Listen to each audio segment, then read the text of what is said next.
यो सुकुम्बासीको विषयमा धेरै कुराहरू आएका छन्। हामीले काठमाडौँ उपत्यकामा रहेका खोला किनारमा जुन एकदमै जोखिमपूर्ण अवस्थामा बस्नु भएको थियो, उहाँहरूलाई चाहिँ अर्को ठाउँ सार्ने काम गरेको हो। हामीले उहाँहरूलाई त्यो तपाईँहरूले हेर्दाखेरि त्यो खेदाको अवस्था देखे पनि यो 4 वर्ष अगाडिदेखि नै म स्थानीय सरकारमा हुँदा नै सङ्घ सरकारलाई भनेको कुरा चाहिँ के थियो भन्दाखेरि उहाँहरूलाई त्यहाँबाट स्थानान्तरण गरेर होल्डिङ सेन्टरमा राखेर जो सहीमा सुकुम्बासी हुनुहुन्छ, जसको चाहिँ देशभरि कतै पनि एक दूर जग्गा पनि छैन, एक आना जग्गा पनि छैन, उहाँहरूलाई चाहिँ त्यो जग्गाको व्यवस्थापन नेपाल सरकारले गर्नुपर्छ। त्यो हाम्रो सरकारको र हाम्रो पार्टीको मान्यता हो, त्यो उहाँहरूले पाउनै पर्छ।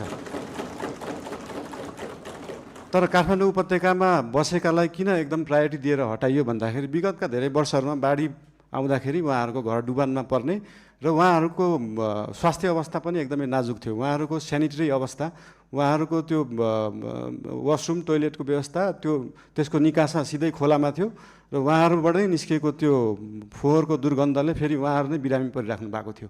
त्यसले गर्दाखेरि उहाँहरू बिरामी पनि परिराख्नु भएको थियो, खोला फोहोर पनि भइरहेको थियो र त्योभन्दा सबैभन्दा ठुलो कुरा चाहिँ उहाँहरूको ज्यान जोखिममा थियो। उहाँहरूको ज्यान जोखिमबाट जोगाउने काम गरेको हो नेपाल सरकारले। र जहाँसम्म उहाँहरूलाई जग्गा व्यवस्थापन गर्ने कुरा छ त्यसको निम्ति भूमि सम्बन्धी हाम्रो समिति पनि बनिसकेको छ। हाम्रो मन्त्रालयले काम गरिरहेको छ, 2-3टा मन्त्रालयले यो विषयमा काम गरिरहेको छ। अस्ति अर्थमन्त्रीज्यूले पनि यही आर्थिक वर्षभित्र हामी यो गर्छौँ भन्नुभएको छ।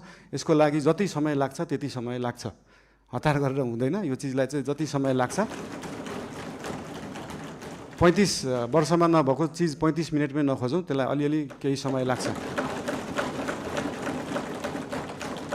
र लिपुलेक लिम्पिया धुराको बारेमा उहाँले सोध्नुभयो, अघि पनि भनिसकेँ। यो चाहिँ डिप्लोमेटिक रूपमा टेबल टक। तपाईँहरूलाई एउटा कुरा अचम्म लाग्छ होला, मैले पनि अस्ति प्रधानमन्त्री भएपछि नै थाहा पाएँ, भारतले नेपालको जग्गा मात्रै होइन, नेपालले पनि भारतको जग्गा धेरै ठाउँमा मिचेको रहेछ।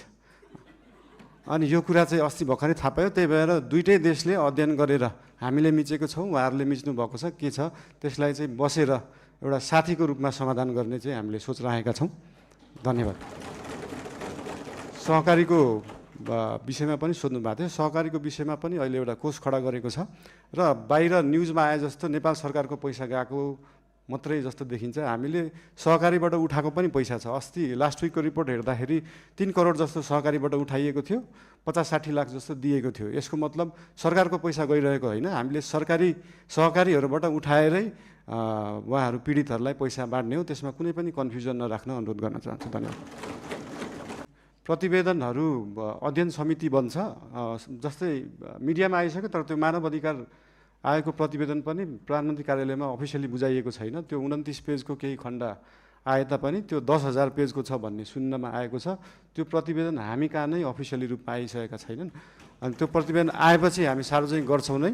लगायत मैले अघि भने जस्तै देशभरि भएका विभिन्न घटना सम्बन्धी आयोगहरू बनेका थिए, आएका रिपोर्टहरू छन्। ती सबै रिपोर्ट अध्ययन समितिले अध्ययन गर्छ। उहाँहरूलाई अध्ययन गर्न जति समय लाग्छ त्यति समय चाहिँ लाग्छ। फेरि त्यो उहाँहरूलाई छिटो 2 दिनमै अध्ययन गरेर दिनु भन्न सकिने अवस्था छैन। त्यही भएर यो अध्ययन गरेर आएको रिपोर्ट चाहिँ नेपाल सरकारले सार्वजनिक गर्नेछ। र बाँदरको विषयमा त अस्ति मान्य महावीर पुनज्यूले पनि भन्नुभएको थियो, एकदमै गाह्रो विषय हो, एकदम सजिलो छैन। यो भन्ने बित्तिकै तपाईँले विश्वमा जहाँ पनि हेर्दाखेरि बाँदरले बाली खाने रोकथाम गर्दा कि त त्यो खेतलाई चाहिँ वायरिङ गरेर घेरेर राखिन्छ, त्यो एकदमै खर्चिलो हुन्छ, कि त जङ्गललाई नै वायरिङ गरेर राखिन्छ। त्यो मानव बस्ती र जङ्गली जनावरलाई चाहिँ छुट्याएर राखिने चलन छ। यस सम्बन्धी अध्ययन गर्न समिति पनि बनेको छ, अध्ययन भइरहेको छ। यो एकदमै पेचिलो विषय भएको भएर तुरुन्तै गर्न नसकिने चिज भएर यसलाई चाहिँ हामीले देश विदेश विभिन्न देशहरूमा कुन उपाय लागिएका छन्, हामी हत्या हिंसामा नजाउँ भन्ने सोच भएको भएर त्योभन्दा अल्टरनेटिभ उपाय के हुनसक्छ त्यो सोच्दैछ। अहिले समिति गठन भएको छ।